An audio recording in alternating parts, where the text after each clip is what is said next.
ধন্যবাদ।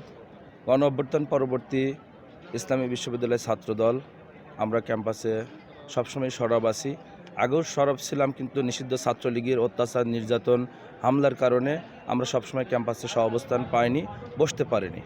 এবং আমাদের সাধারণ শিক্ষার্থীরা আমাদের খুব ভালোভাবেই গ্রহণ করেছে এবং সাধারণ শিক্ষার্থীদের জন্য আমরা কাজ করে যাচ্ছি। বিভিন্ন বিষয়ে দাবি দেওয়া বিশ্ববিদ্যালয় প্রশাসনের কাছে আমরা জানাচ্ছি এবং আমরা কাজ করছি। ভাই, দলের যে অধিকাংশ সদস্য নিষ্ক্রিয় অবস্থায় আছে, সেক্ষেত্রে আপনারা মানে তারুণ্য নির্ভর নেতৃত্ব বা আপনারা এই নেতৃত্ব চান, মানে ক্যাম্পাসে প্রত্যাশা করেন কিনা? অবশ্যই প্রত্যাশা করি।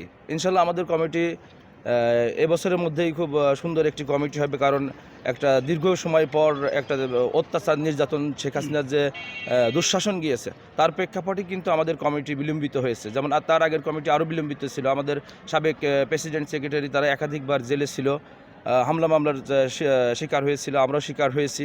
আমার উপরেও গুলি করা হয়েছে কয়েকবার।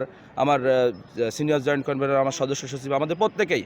এবং গত 22 সালে আমরা যখন শিক্ষার্থীদের শুভেচ্ছা জানাই ভর্তি পরীক্ষার মধ্যে, তখন আমার ছাত্রদলের কমিটির আহ্বায়ক কমিটির সদস্য সৌরভকে পিটিয়ে আধামারা করে ফেলে রেখে গেছিল।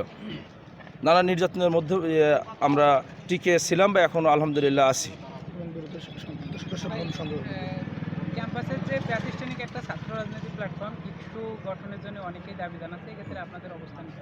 আমরাও এটা সমর্থন করি, আমরা এই দাবি জানাই ইকশু হোক, কিন্তু সেটা তো আমাদের বিশ্ববিদ্যালয় অর্ডিন্যান্সে নেই। 1980 সালে 27শে ডিসেম্বর যে ইসলামী বিশ্ববিদ্যালয় আইন পাস হয়, সেই আইনে কিন্তু ইকশু নেই। আমরা চাই একটি নির্বাচিত সরকার এসে ইকশুর আইন পাস করুক, তারপর একটি সুন্দর একটি পরিবেশে নির্বাচন হোক।